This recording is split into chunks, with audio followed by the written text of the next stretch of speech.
Should influencers who talk about topics like law or health on social media have special qualifications? Chinese lawmakers say yes, and recently passed a law regulating the industry. Good evening, my name is Maia Mazurkiewicz, and welcome to the Anatomy of Disinformation. As we can see, more and more countries are understanding that disinformation is a real problem, and they are trying to counter it. We are what we watch, so it's important to verify our sources. But what is the best solution?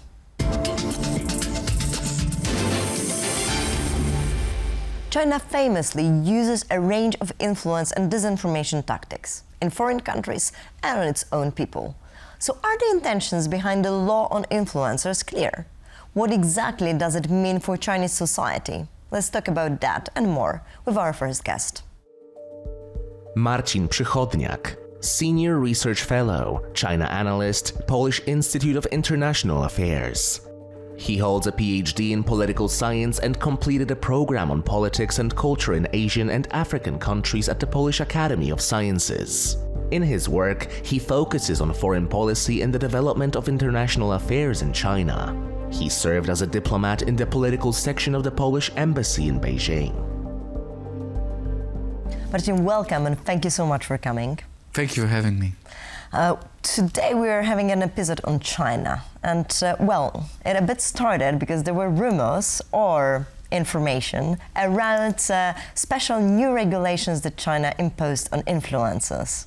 Yes, I've been checking on that, and because yes, as you say, there are a lot of articles in internet, in the media, about how China imposed new regulations since October this year on how influencers should be able to provide their certificates in case they are transmitting or providing some messages on finance, health and law issues, if I'm correct. Yeah. And so there are a lot of articles on that, but I did try to find these regulations specifically on.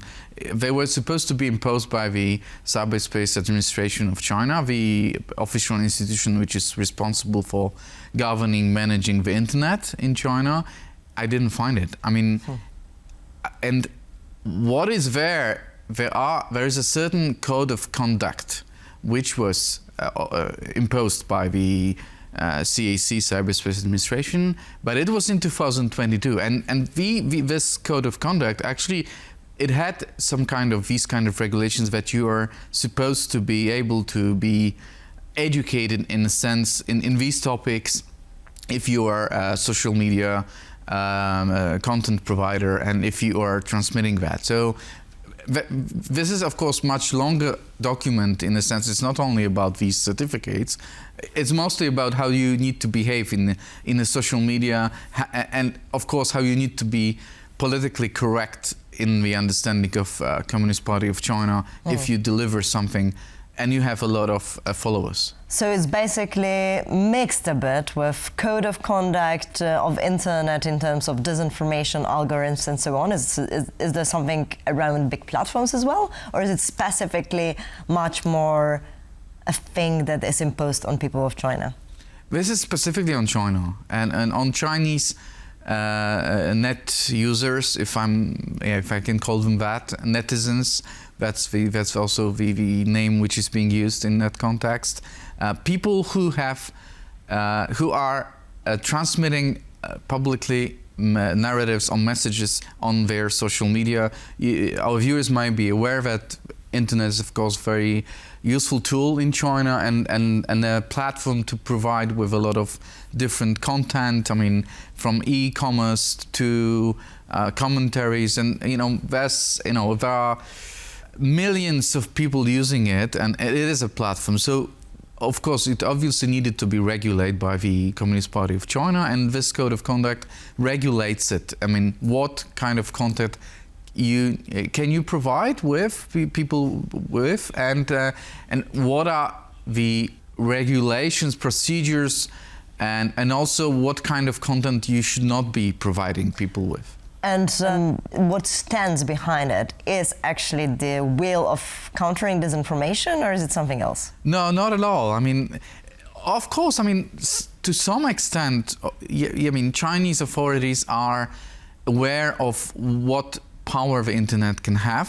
I mean, and also how it can be used in certain narratives, right? And so to disinform, but also to manipulate, to provide people with unchecked information, which is also partially disinformation, of course. But so one of the reasons they decided to regulate it is that. I mean, it's to keep to be able to have the people in the internet certain procedures. But of course, I think more important issue here is to keep the Communist Party as a controlling institution over the internet in China. I mean, this is a broad topic. Of course, viewers might be aware. You might be aware also that this is highly regulated sphere in China. It's very much close to the outside world. It's living and growing, but mainly inside China rather than with connection to the outside world. Now, most of the big platforms, you mean Google, things, Facebook and Meta, and most of them are not legally possible to use. So they use TikTok, right? That is Chinese, or they use the Chinese version of TikTok. This is rather different application, owned by the same company, but specifically designed for China. How different it is? Well, it's not that different, but the main difference is that it's controlled by the authorities, in the sense that it has to be, it has to follow all the regulations inside China in order to be able to actually be there and provide their. But would you say that the specific groups that is targeted towards and narratives that we see there are similar to the ones that we see in Europe on TikTok, or are they different? No, I think they are different. And the main issue here is actually to control, right? I mean, that's how party wants to be able to control these applications, these companies, in order to avoid certain narratives to spread, for example, and also in order to be able to spread certain narratives. But these are different narratives that we are experiencing in TikTok here. Well, they are suited for receivers. I mean, so certain narratives which can work and are being disseminated in Europe or in US through TikTok, for example. These are different than these in China, in a sense. But in Europe and in basically, I would say, Western world, they are very much based on fear and a high level of emotions, right? That's also how the algorithms are specifically tied to it. Is it the same thing in China? Yeah, I mean, I would say the same, because this is probably how usually social media works, right? I mean, that creates attention if you use emotions and you provide a narrative or a message which is highly emotional and based on different different sides of a story and not a boring one, right? I mean, so this thing is probably similar, but of course, I mean, there are certain topics that cannot be disseminated, cannot be provided for the Chinese audiences. So why do you think that recently there was a huge hype on this new Chinese regulation? Do you think that Chinese ruling party had something in mind? No, that's interesting, because I think it very much connects to the general image that China would like to present itself abroad, through social media too, but also, I mean, through platforms like, but also not only Chinese platforms, but also platforms like YouTube. You mentioned TikTok, but also, YouTube is an important one. So part of the image is here to present China as a modern, growing, but also highly technological, advanced country with a lot of potential, a lot of resources, but also, and that connects me to these articles, reasonable country where authorities also take care of the, all the dangers of the threats that we think about when we think about social media. So to spread the narrative that Chinese state takes care of the message that it needs to be delivered by people who have expertise, that also works in the sense of creating the image that Chinese internet can be more reasonable, more, responsible, in the sense that the Western world is experiencing through its own social media. So this is kind of this narrative war in who is more modern, innovative, and... It is, and it's very much, well, if you, for example, compare it to the Russian disinformation and the images that, or narratives that Russia wants to spread, this is one of the differences, I would say, between China and Russia. Of course, Chinese accounts or Chinese narratives tend to repeat the official lines on, I don't know, geopolitical topics, right? So when you like get... the war in Ukraine. Yeah, like the war in Ukraine. So when you get Russian propaganda through Chinese social media, but it's mainly as a repetition of official narratives. But if you look at the accounts that tend to present themselves as independent, they mostly focusing on how China is great. I'm simplifying right now, but how it is developed, how things are better in China, how streets are more secure than in the West, how you can live more, the way you like in China, and develop your own businesses and also have access to new technologies. So rather a positive stories than negative. And you think that the story, just the last question, was for the Western world or for their own citizens? From the Western world. I think for the Western world. We're discussing it right now here, right? Yeah. So I'm not saying it worked because we are having this exactly and saying yes, but the way how it is, repeated in many media outlets, and people have a tendency not to check and not to verify. So then it might create an image of it. Oh well, look, Chinese authorities can handle the disinformation better than we in the Western world. Well, exactly. Thank you so much for this discussion. Thank you for joining.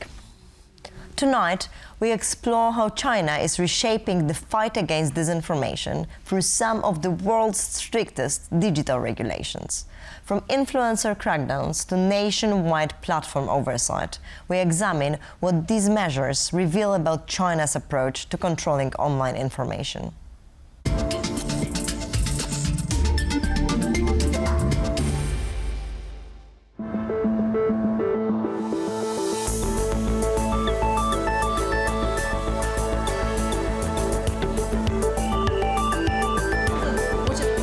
China's online world is massive, with over 1 billion users and an influencer economy worth more than €1 trillion, according to the Chinese National Bureau of Statistics. But with growth has come concern.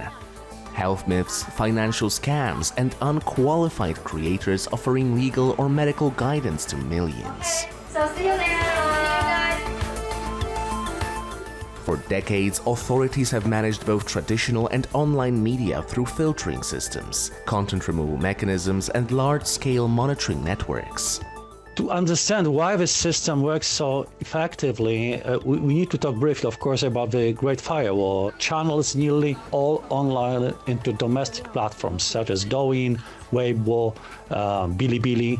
These platforms operate inside China or inside the Chinese legal system, and they are directly accountable to regulators. So this allows the state not only to remove information, but to define credibility. Who is visible? Who is trusted? Who is authoritative? Now, regulators are extending that oversight more firmly to the country's influencers. Over the past few weeks, or couple of months now, many international headlines have said that China now requires degree for influencers, or even more bluntly, no degree, no discussion. So these phrases are simple and catchy, but they are also misleading. The core legal document comes from 2022. It is called by the name Code of Conduct. It states that when online statement involves what is called a high level of professional knowledge, explicitly medicine, finance, law, And education, the presenter must have corresponding professional qualifications. Creators must also disclose where their information comes from and label any AI-generated content. Violations can lead to account suspensions and fines reaching 100,000 yuan. The policy also targets advertising by banning promotional content for medical products, supplements, and health foods when framed as educational material.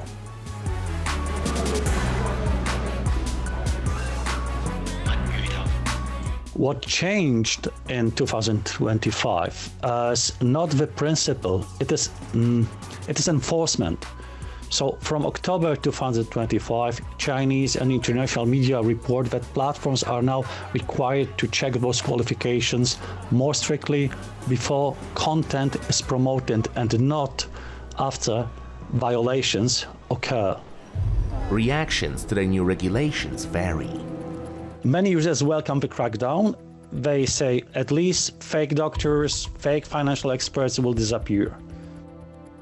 And this support is real. But on the other hand, others ask a different question. What happens when a real doctor says something that contradicts the official line? What if expertise exists, but its conclusions are inconvenient?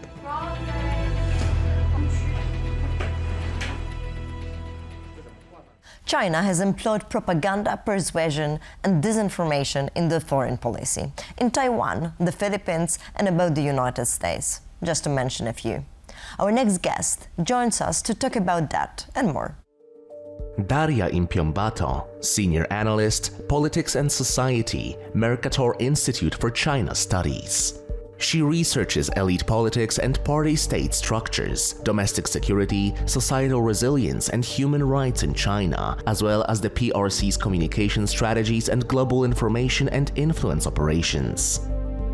Her work explores how the party-state exercises, safeguards, and projects political power across institutions and society, as well as in China's engagement with counterparts abroad. Daria, welcome and thank you so much for joining us today, straight from Berlin.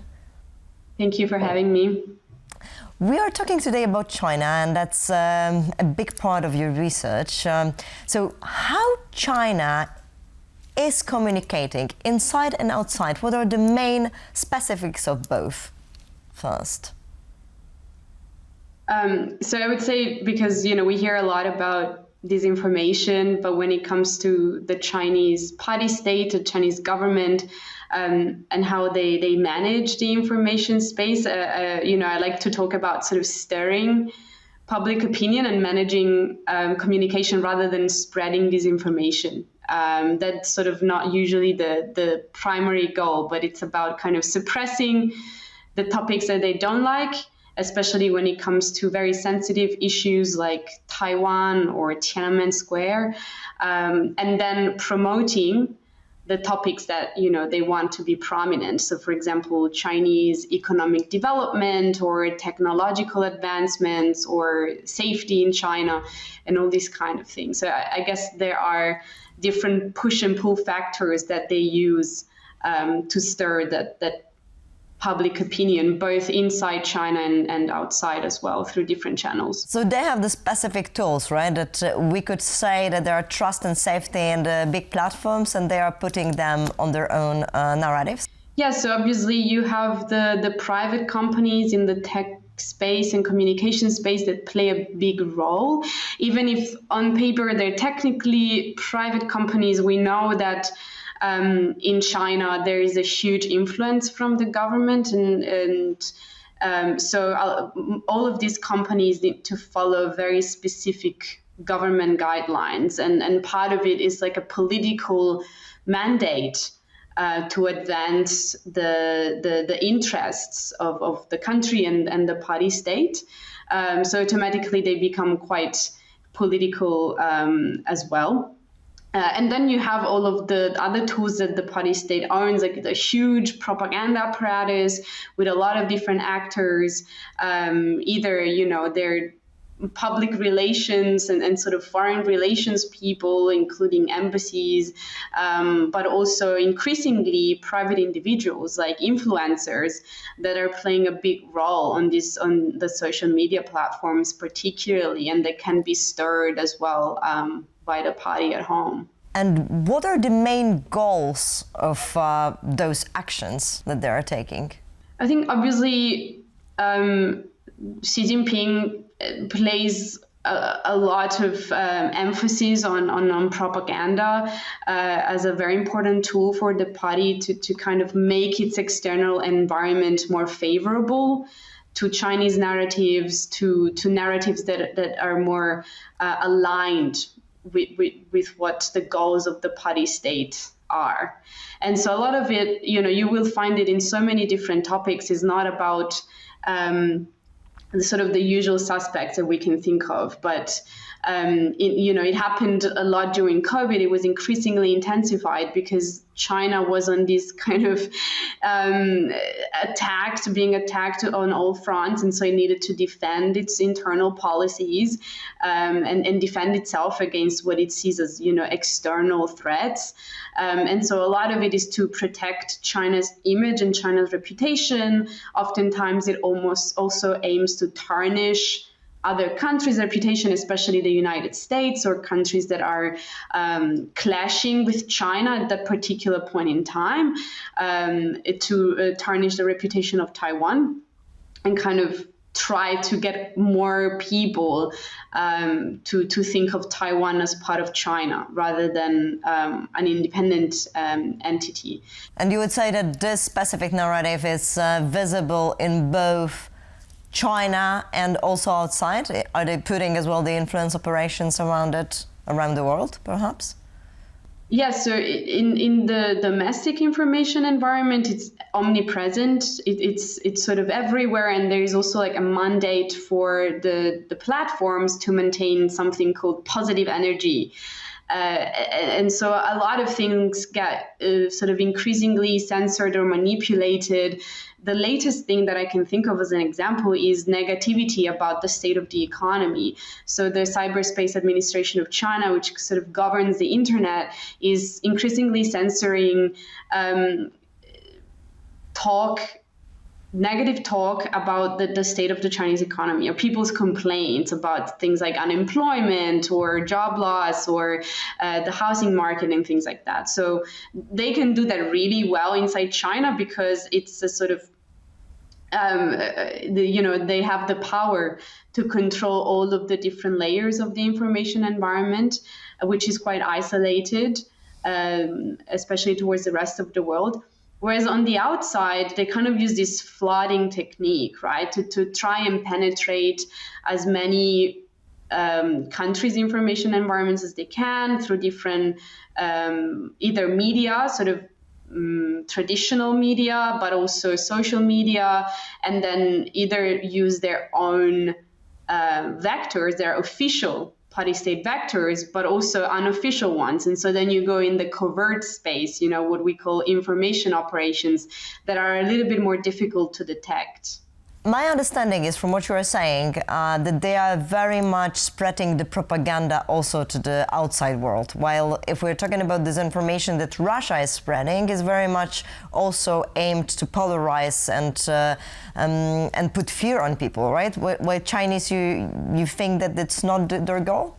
I think the goal is slightly different. There is a bit of a convergence of interest in destabilizing other countries, especially during election time. So kind of instead of backing a party or a political candidate where you're most likely to notice in that information operation activities that they try to create confusion. And sometimes spreading this information that is quite polarizing or exaggerated or extreme. But then when you, on any regular day, so not close to these particular events, you will still have efforts to kind of put out the party state's line. So a very sort of cleaned and directed narrative that doesn't look at any negative side. It's just all very, very positive and sometimes sort of fluffy content about China, and it kind of suppresses all the rest of the critical information that is very useful to understand the country. Thank you, Daria. And what you described is showing that communication is a powerful weapon, and China knows how to use it in a very smart way. Thank you so much for joining. Thank you.